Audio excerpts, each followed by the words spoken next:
Koh Phangan has so much more to offer than just being known as the party island because of the half moon and full moon festivals. In fact, this island has quickly become one of my favorite Thai islands, not only for its beautiful idyllic beaches and turquoise waters, but also for the really laid-back nature of the place and the people. In this video, I'm going to be sharing with you guys the best sunset spots, some of the best beaches, some of the best viewpoints, some of the most important things that you must do, from the waterfalls and everything in between, to make sure that when you come to Koh Phangan, you have done everything that you need to do. So, let's get into the video.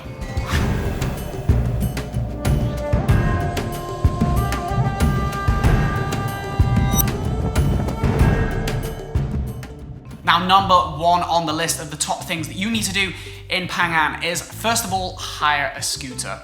This is not the place where you go on tours to see the sights, where you need a private driver, because to be honest, this place is known for its beaches, its viewpoints, its waterfalls. It's just about doing things on your own watch. It's the freedom of having your own mode of transport to just visit these things as and when you please.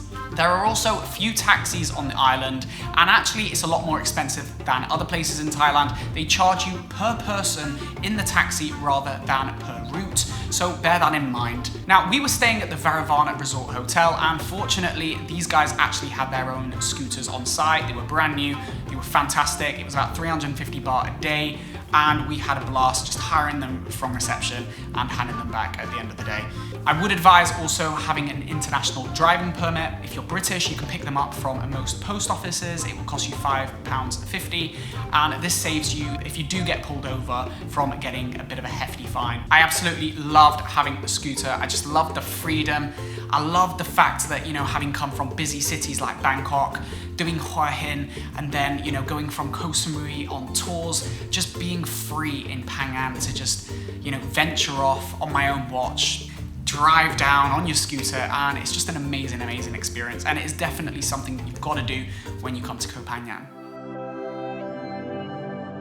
Next up, it is Phang Waterfall at the Than Sadet National Park. Apologies in advance if I pronounce that terribly, but this is a beautiful national park which has two main waterfalls, Phang Noi and Phang Yai. Again, pronunciation, apologies. Phang Noi is the first waterfall that you will encounter as soon as you walk into this national park. It is beautiful, it's very grand and striking. As soon as you see it, you'll be like, wow, okay, that's pretty incredible. And this national park is accompanied with a hike. The hike is pretty challenging, I'm not gonna lie. It is really difficult, it's up there. And also bear in mind that there are many mosquitoes, so make sure you're wearing repellent. I actually got this little bracelet, which I can recommend. I got it from Boots, and it repels the mosquitoes because it smells. And as you walk up on this hike, you will reach the second waterfall, which is Phang Yai. Again, pronunciation, apologies. This one isn't as incredible. It struck me more as like a collection of streams, but it was really lovely to do, and it has some great areas where you can just cool off, because the hike, is gonna make you sweat, it's gonna make you sticky, and it is just nice to have these waterfalls there that you can rinse off and cool off. So lovely waterfall combined with a great hike. And there's also a cafe on your way around which you can get some refreshments. I probably had the best Diet Coke of my life because I needed it and I was so thirsty, and it was delicious, and it was a nice cafe. Now, to get into this national park, you do have to pay, and there's an area to obviously park your scooter, which is great. But there is a shortcut route round, because the full hike is really, really long, and I didn't have time for that because we were only there for 2-3 days. So we took the shortcut round the hike after we'd seen the two waterfalls, and this took us to number 3 on the list, and that is Dom Sila Viewpoint. Now, Dom Sila Viewpoint is within that national park, and it consists of this one rock that you basically get to sit on and get some spectacular views of the surrounding area. It really was an amazing sight, and it made the hike that much more worth it. Obviously, you get two waterfalls there, and this beautiful, beautiful rock where you can view these incredible views from. Be aware though, it is quite a steep drop below you, so just be cautious. We were stood up there getting some great B-roll, as you can see. But yeah, just be cautious, but it's an amazing, amazing viewpoint, especially if the sun is out. Next up, it is visiting the Chinese temple. So after you've finished at that waterfall at Sadet National Park, take your scooter along that one road to the Chinese temple, because no trip to a Thai island, a place in Thailand, would not be complete without a visit to at least one temple. And there are a few temples in Koh Phangan, but this one is, in my opinion, the most unique because it's done in this unique Chinese style. And to be honest, walking around here was beautiful. It made me realize that, you know what? I want to visit China because I love the whole Chinese architecture, the buildings, the structure, the roofs, and it was just stunning to wander through. It was empty when we were there. I think it cost about 40 baht, which is great because it goes towards upkeep of the temple and keeping the place clean, but it was absolutely stunning to see. The story about it is of a lady called Mrs. Malawan who was in Bangkok, and apparently she had a dream whereby the female reincarnation of Buddha, which is known as Guan, the god with the 1,000 arms. You'll actually see her in Koh Samui. If you haven't seen that video, make sure you click on that card up there and you'll see where I took you to Guan Yin. But she had this revelation, decided that she wanted to raise the funds from Bangkok and built this temple within a 2-year period. It's a stunning place to wander around. I really enjoyed it there, and absolutely add it on to your list. Before you head over to tip number 5, which is going to Paradise Waterfall. Paradise Waterfall is number 5 on that list. It is probably one of my favorite waterfalls I've ever been to, and that is because it is, swimming friendly.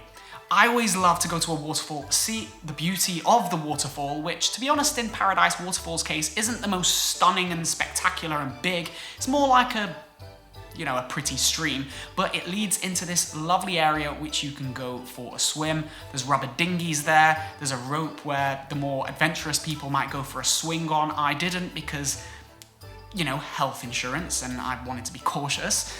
But you know what? It was just a lovely place to cool down in the scorching hot heat of Koh Phangan. We'd done some temples. After walking through the Chinese temple, we were sweating, and it was lovely that your entry to Paradise Waterfall included a drink. So you're only paying like 40 baht, but actually you're paying 40 baht for the drink to get in, and you can buy some booze there, I guess. So it's a great place to just chill out for an afternoon if you just want to relax, enjoy the waterfall, cool off, have a drink, and just enjoy Paradise Waterfall. Can highly recommend that one. Again, lots of mosquitoes, wear some repellent, be cautious. Don't get dengue fever. Next up, number 6. After enjoying the waterfalls and exploring the island, it's time to enjoy a lovely sunset. And for that, visit 360 Bar, also known as 420 Bar, I believe. And to get there, just get on your scooter and scoot up to the top of the hill, and it will take you to this lovely area with beanbags, with chairs, where you can enjoy an incredible sunset. You've got an amazing view of the neighboring island of Koh Mar, which is actually connected to Koh Phangan by a sandbank, and you just get to watch the sun go down. It's a super chill and laid back place, and that is because in Thailand, if you don't know, the happy herb is legal. I don't want to say it because I don't want to get demonetized. Now, we just enjoyed a drink there. I had a beer, which I'm pretty confident I was overcharged for. But other than that, have a beer, enjoy yourself, grab a bite to eat, just enjoy a sunset. It was absolutely lovely, and I can highly recommend this place for one of the best places on the island to enjoy the sunset. Next up, number 7, go and visit the traditional Thai sauna spa. Now, this is opposite Wat Pho Temple, and it's a place where a lot of the locals or people living on the island will come just to experience like the sauna detoxification. And this place is really unique to any other sauna that you would have visited in your entire life because it's got a unique Thai sort of herbal smell. And that is because the way that they heat the sauna is by burning wood and spices and different herbs. And this sauna was like really unique because it was absolutely boiling hot. I could only manage 5 minutes in there. It cleared my senses, and I left into the 30-degree heat of Thailand feeling a little bit chilly. It was that hot in there. But you know what? It was an amazing experience, and for 130 baht, I'm all about trying things that you've not tried before that is unique to the place that you're in. And that is what Koh Phangan offered with this traditional Thai sauna. It was a lovely, lovely experience, and one I can definitely recommend doing. Next up, number 8. This is your second spot to enjoy a sunset, Koh Raham. Now, Koh Raham is a bar, cafe, restaurant, I guess you'd call it, which is connected to a not so secret beach known as Secret Beach. Secret Beach is lovely, pretty touristy, but directly next to it is this amazing cafe, bar, restaurant kind of place. The reason why I think it's sick is because it's got such a vibe about it. Just imagine Mykonos meets Tulum, marriage them together, and this is what you get. You get this place full of ropes, like trees, and it's just an absolute vibe in there. The music's cool, and the reason why this place differs to the 360 bar is it's a lot more intimate. Even though it's in a restaurant, there are many different areas within Koh Raham, the restaurant, that you can enjoy an intimate sunset. You know, you can find an area to sit down with your partner, with, you know, someone that you just chill in to enjoy the sunset with, and it's just a beautiful, beautiful place. Order a cocktail, order some food, sit down with a beer, enjoy that sunset. But also a great thing about Koh Raham is it's got some steps which you can walk down to go snorkeling. And while I was sat there during sunset, I noticed how many fish were there. It's a great place to go snorkeling as well, and definitely somewhere that you need to add to your list. Koh Raham for a sunset. Next up, tip number 9 is visit the beaches in Koh Phangan. No visit to Thai islands would be complete without visiting the beaches. Now, there are many beaches in Koh Phangan, but unfortunately we only had 2 to 3 days to experience as many as we could. So in this list, I want to include 2 of the 3 best beaches on the island. We did 2 of them, the third one being Bottle Beach, which we didn't actually visit just because it's a little bit more difficult to get there on a scooter and requires a little bit of hiking. But we did visit the best beach on the north and south.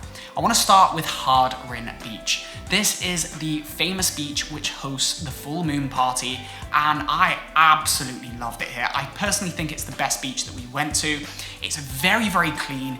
It's a nice long stretch of beach, and there is plenty of space for people to sit down. There was the I Love Koh Phangan sign, and that was probably the busiest area, but even so, you still had the opportunity to go and get a photo in front of it without anybody there. It wasn't too busy. There's also a load of cafes and bars, from some quite bougie ones such as Sand and Tan, and some tacky, cheaper ones which, you know, you can go and sit down and grab a bite to eat. So there's a kind of bar and restaurant for anyone there, for expensive to cheaper places. And, you know, you can wander down to the end of the beach if you want a bit of peace and quiet. There were some people reading, and it just struck me as a really, really lovely place to spend a full day or an afternoon.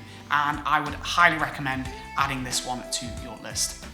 And the second beach that you need to visit is Koh Ma. Now, this is Ma Had Beach, and it's connected to that island Koh Ma by this one sandbank. And the reason why you have to visit this is because if you want to go snorkeling in Koh Phangan, the best place to do it is Koh Ma. You can hire your snorkeling equipment from the restaurant, which is at Ma Had Beach, and it's really, really cheap there. So pick up your snorkeling equipment, go for a snorkeling excursion on your own accord, and you know, it's crystal clear, it's beautiful there. And for me, it's the fact that you've got that sandbank to walk on when the tide is low. That's a wicked experience, and for me, I just found that really, really beautiful. You've got to go to Koh Ma if you're in Koh Phangan. And number 10, last on that list, do the Half Moon or Full Moon Festival. Now, on this list, I'm only going to include the Half Moon Festival just because we weren't there for the Full Moon Festival, but no trip to Koh Phangan would be complete without at least doing one of the festivals. So, the Half Moon Festival. Now, don't go to this festival expecting a traditional Thai cultural experience. Genuinely, this really is a festival which for me was more comparable to something like Creamfields meets Parklife meets Ibiza.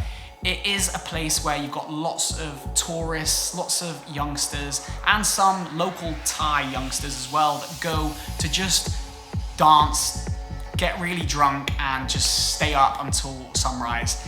It is essentially 3 different stages. One stage which has pop commercial music, the main stage which has techno and heavy EDM music, and a third stage which has tech house. You know, this isn't something for youngsters and mums and dads to go, or maybe people really wanting a bit of a cultural experience. It quite literally is a festival for youngsters. And also, I would personally suggest getting a private taxi driver to take you there and pick you up when you are ready. We paid about 1,000 baht from the Varavana resort. They organised taxi driver. We were able to get picked up in a cab when we wanted, really convenient, and in my opinion, the best way of doing the Half Moon Festival. And there you guys have it. That is a list of the top 10 things that you absolutely need to do and know when you come to Koh Phangan. So look guys, I really hope this one has been helpful. If you have gained some value from it, make sure you hit that like button. And if you want to see more from me, make sure you subscribe and hit the bell notification button so you get notified for the weekly uploads. Please let me know in the comments if I've missed something out on this list and tell me what your favorite thing is to do when you come to Koh Phangan. But as always, I'll see you guys in the next one.